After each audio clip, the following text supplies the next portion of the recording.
pessoal, tudo bem? Eu sou a professora Natália Freitas de História e eu tô aqui hoje para falar com vocês um pouquinho da história de Fidel Castro.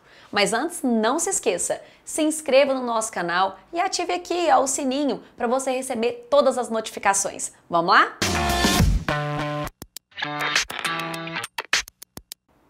Bom, pessoal, Fidel Castro Ruz, ele nasceu no ano de 1926, num pequeno povoado cubano, e morreu no ano de 2016, aos 90 anos, na cidade de Havana, que é a capital de Cuba. Ele foi o terceiro de 7 filhos, o seu pai era fazendeiro, ele era dono de uma fazenda de cana-de-açúcar e sua mãe trabalhou como doméstica. Fidel Castro, gente, ele é considerado aí como uma das personalidades mais importantes do seu país, ligada ao século XX. Bom, gente, os primeiros anos de sua vida, ele viveu lá na fazenda de seu pai, né? Com 6 anos de idade, ele começa a sua vida estudantil e aí ele vai se mudar para Santiago de Cuba, onde ele vai estudar num colégio chamado Dolores, Colégio Dolores, né? Depois ele sai de Santiago de Cuba, né? E vai para a capital, Havana.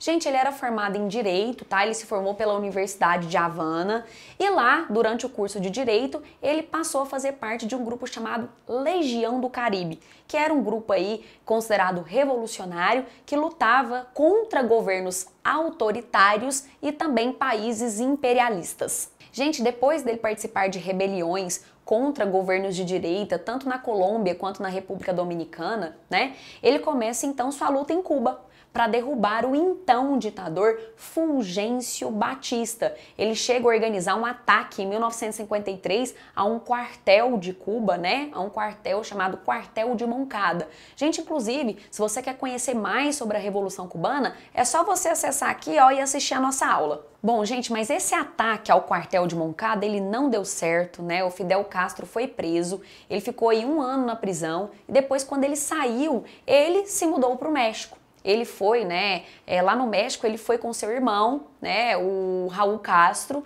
Lá no México eles formaram um grupo revolucionário chamado 26 de Julho, tá? E foi lá no México, inclusive, que eles conheceram o argentino Che Guevara. Bom, gente, só que aí eles vão sair do México, vão voltar para Cuba, né, com o objetivo de derrubar o Fulgêncio Batista. Tá? Então, Fidel Castro, ele foi aí com certeza o maior nome do processo revolucionário cubano, né? Chegando ali a organizar um grande foco de resistência numa região de Cuba conhecida como Sierra Maestra. Bom, gente, e aí no ano de 1959, depois da queda do ditador Fulgêncio Batista, o Fidel Castro se tornou então o primeiro-ministro de Cuba. Bom, gente, mas além de primeiro-ministro, ele também foi presidente de Cuba e também presidente do Partido Comunista de Cuba, ou melhor, primeiro secretário do Partido Comunista de Cuba. Então, gente, após Fidel Castro se tornar primeiro-ministro de Cuba, né, ele começa a ter uma aproximação com a então União Soviética, né? Ele vai ter uma relação amistosa com a União Soviética e, é claro, isso vai deixar os Estados Unidos muito preocupados. A gente estava falando ali do contexto da Guerra Fria, né, gente, da velha ordem, da ordem bipolar, tá?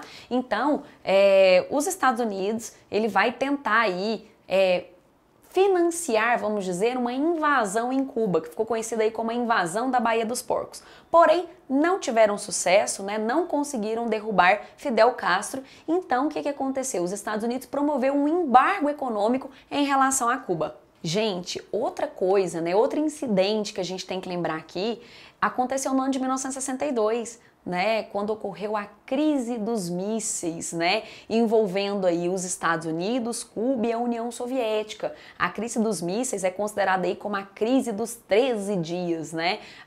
Especialistas, eles costumam dizer que na crise dos mísseis, estivemos perto de viver aí uma terceira guerra mundial. Bom, gente, sob a administração do Fidel Castro, Cuba se tornou um país socialista, autoritário e unipartidário. A indústria e os negócios foram nacionalizados, tá? E reformas socialistas foram feitas no país. Fidel, ele foi muito elogiado por implantar um sistema educacional e de saúde de qualidade, mas foi muito criticado por também instalar uma ditadura no seu país. Bom, em relação à sua vida pessoal, Fidel ele teve 2 casamentos, né? Estima-se aí que ele teve um total de 11 filhos, né? Alguns reconhecidos nos seus matrimônios, outros fora aí do casamento. Bom, gente, a partir de 2006 ele começou a apresentar problemas de saúde e isso contribuiu, né, para ele ir se afastando do poder. As aparições em público também já quase não estavam acontecendo. E em novembro de 2016 foi anunciado então seu falecimento aos 90 anos de idade. Bom, gente, essas são as principais características relacionadas à vida do político Fidel Castro. Espero que vocês tenham gostado, compartilhe essa aula com seus amigos, acesse os links aqui na descrição e vejo vocês até a próxima. Tchau, tchau!